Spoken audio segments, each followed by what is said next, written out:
দু এক টুকরো কাপড় দিয়ে তোমরা ওর ইজ্জতটুকু, তোমরা সবাই জানোয়ার জানোয়ার জানোয়ার, চুরি চুরি চুরি চুরি পরে তোমরা সবাই ঘরে বসে থাকো। যাও যাও বলছি, যাও।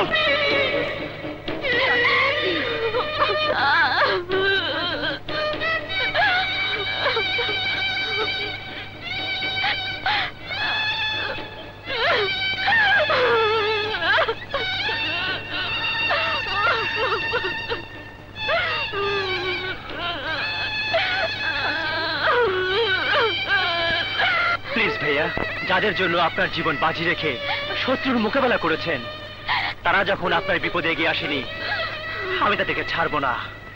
আপনি শুধু কাগজটাই সাইন করে দিন। না সাগর, তার কোনো প্রয়োজন নেই।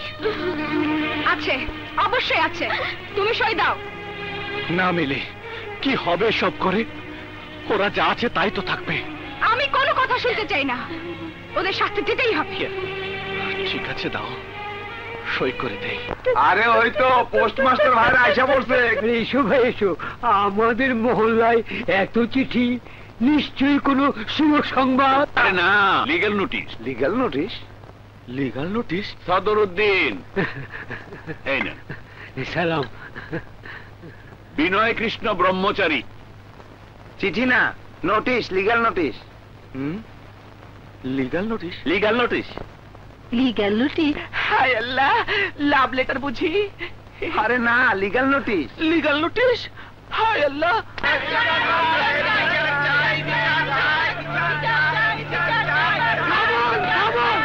আপনারা অধৈর্য হয়েন না, আমরা লিগ্যাল নোটিশের দাঁত ভাঙা জবাব দেব। উকিল সাহেব, আমাদের বিরুদ্ধে এসব কি? আমরা বিচার চাই। আপনাদের যা বলার কোর্টে গিয়ে বলবেন।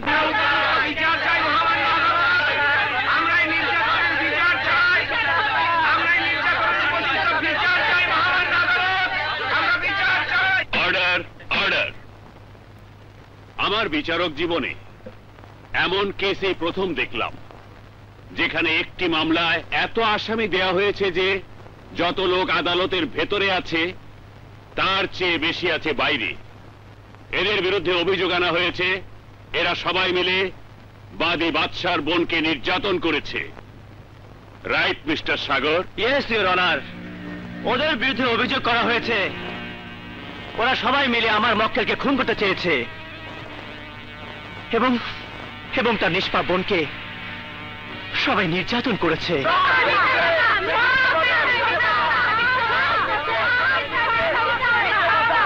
Order, order.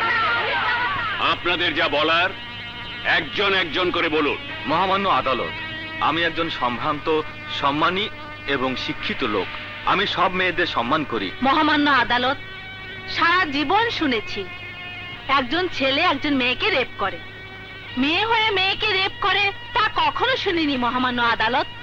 মহামান্য আদালত, আমার মেলামেশা সব ছেলেদের সাথে, আমি মেয়েদের কাছে কি করতে যাব? আমি কি করে ওই যুবতীকে রেপ করব? এটা কি সম্ভব? তাহলে আপনাদের বক্তব্য অনুসারে আপনারা সবাই দাবি করছেন আপনারা কেউ বলাৎকার করেননি?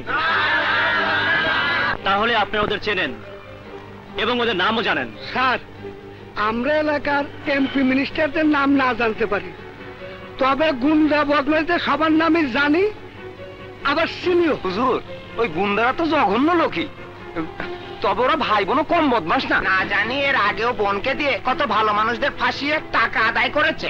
না না না, খবরদার, আমার বোনকে নিয়ে কেউ একটি কথা বলবে না। মহামান্য আদালত, আমার অপরাধ একটাই, যেখানে অন্যায় হয়েছে সেখানে আমি প্রতিবাদ করেছি, আর অসহায় দুর্বলদেরকে জালিমের হাত থেকে বুক পেতে রক্ষা করেছি, আর রক্ষা করতে চেয়েছি বলে আজ আজ আমার নিষ্পাপ বোনকে তাকে খাওয়াতে হলো। সেদিন সন্ত্রাসীদের অন্যায় প্রতিবাদ করেছিলাম বলে আপনারা আপনারা আমাকে নেতা বানাতে চেয়েছিলেন, কিন্তু কিন্তু সেই নেতার বোনের ইজ্জত নিয়ে যখন সন্ত্রাসীরা ছিনিমিনি খেললো, তখন তখন আপনারা কোথায় ছিলেন? ভয়ে আপনারা কেউ এক ইঞ্চি সামনে আসেনি, কিন্তু আজ নিজেদের ইজ্জত বাঁচানোর জন্য 5 মাইল পথ হেঁটে আপনারা এখানে এসেছেন। আমি জানতে চাই কেন কেন কেন?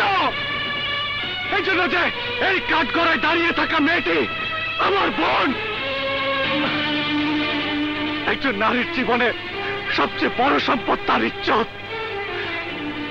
আমার বোনের যে ইজ্জত সবার চোখের সামনে ওই সন্ত্রাসীরা লুট করে নিয়ে গেছে, ও কি তোমাদের সবার বোন ছিল না?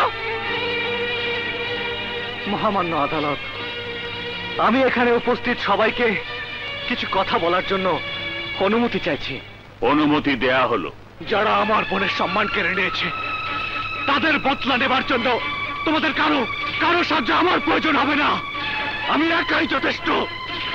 কিন্তু কিন্তু একজনকে শেষ করে ফেললেই সারা দেশের সন্ত্রাস শেষ হয়ে যাবে না। সন্ত্রাসীরা বেপরোয়া, কারণ আপনারা সন্ত্রাসীদেরকে ভয় পান। ওদের ভয়ে আপনারা সবাই কাপুরুষ হয়ে গেছেন, কাপুরুষ। যতদিন আপনাদের মনের ভয় দূর করতে না পারবেন, যতদিন ঐক্যবদ্ধ হয়ে জালিমদের বিরুদ্ধে রুখে দাঁড়াতে না পারবেন, ততদিন ওর বোন, ওর মা, ওর মেয়ে সবাই ধর্ষিতা, নির্যাতিতা হতে থাকবেন। আপনারা চোখ থাকতে আজ সবাই অন্ধ হয়ে গেছেন, কান থাকতে বয়রা হয়ে গেছেন, বয়রা, আর মুখ থাকতে বোবা হয়ে গেছেন ওই সন্ত্রাসীদের ভয়ে। পয়সা এই কথা বলার জন্যই আমি আপনাদেরকে এখানে এনেছি। আমাকে আপনারা মাফ করে দিন। মানুষজন ছাড়া কেমনি বিয়া হয়? তাই আমি একটু লোকজন নিয়ে এলাম। কি ভালো কাম করি নাই? টিক্কা খান। আরে উকিল সাহেব, বিয়ার দিনে উত্তেজনা হওয়া উচিত না, বউ খারাপ ভাববো। নতুন রেপ কেসে আমি সেঞ্চুরি করছি, কেউ মোকদ্দমা করে না। আর তুমি আমার বিরুদ্ধে আদালতে কেস করে চাও, কিন্তু আমি তোমারে ফাঁসি দিব না। আরে তুমিও দেখি চেত্তাছো।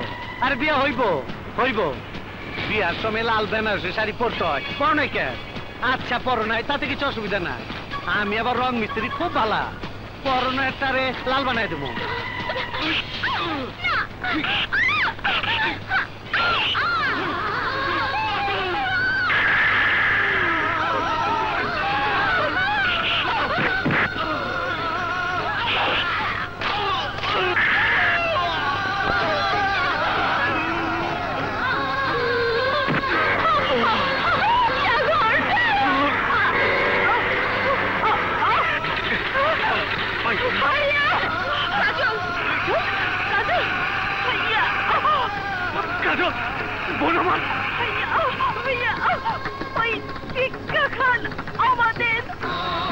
ওদেরকে হাসপাতালে নিতে হবে, জলদি চলো।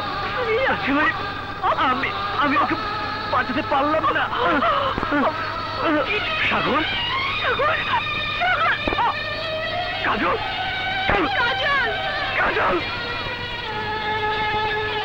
খান। ওই মহল্লা সবাই চোখ কান খোলা রেখে শোন। কেউ যদি আদালতে সাক্ষী দিতে চাস, তাহলে তগো সবাই রে আমি কষাই পট্টিতে নিয়া তগরে আমি গরু কাটার মতন জবাই করুম, জবাই। ওই মিয়া, এত চিল্লাচিল্লি করো কেন? যাও এখান থেকে। শালা আমার ঘুমটাই নষ্ট করে দিল। ওই হালার পিচ্ছি, কি কস? চিনস আমি কেঠা? চিনবো না কেন? গরুর পচা গোস্ত দিয়া তৈরি করা টিক্কা। ওই দর্শক গুলারে, এই উপর দিকে তাকিয়ে দেখ।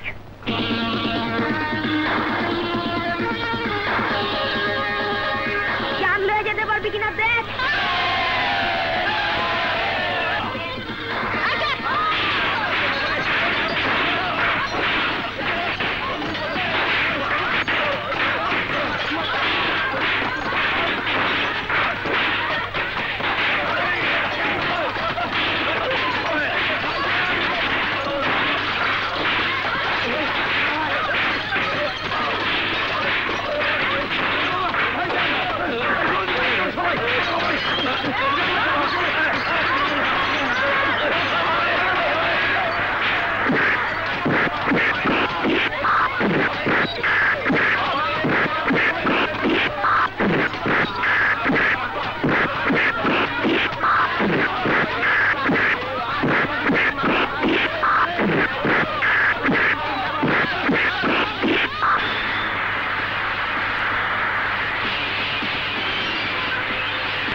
চলো।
ছেড়ে দে, তা না হলে তোর মায়ের মাথার খুলি উড়ে যাবে।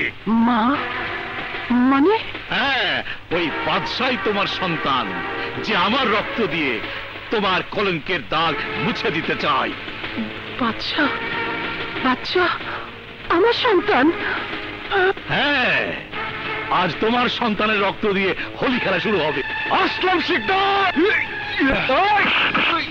না না, কোনো চিৎকার দিয়ে কোনো লাভ হইব না। একটু পরে মা পোলা দুইজন দেয় জায়গা মতন পাঠাই দিতে আছে, কবরে যায় সুখ দুঃখের কিচ্ছা গায়। বাচ্চা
ছেলে আমাকে মেরে ফেলবে।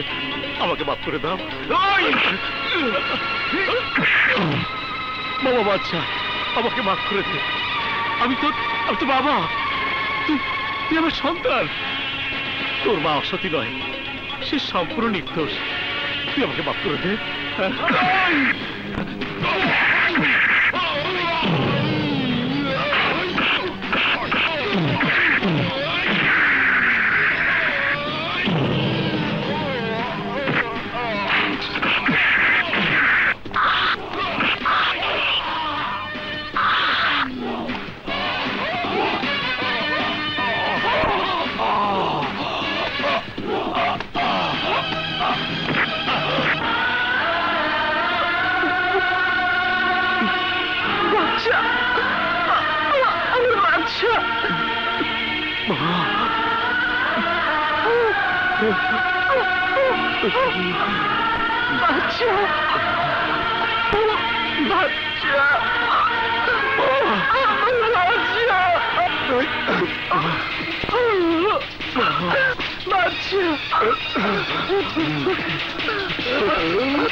Thank you, welcome. থাক বাবা, থাক। বাদশা, বাবা বাদশা।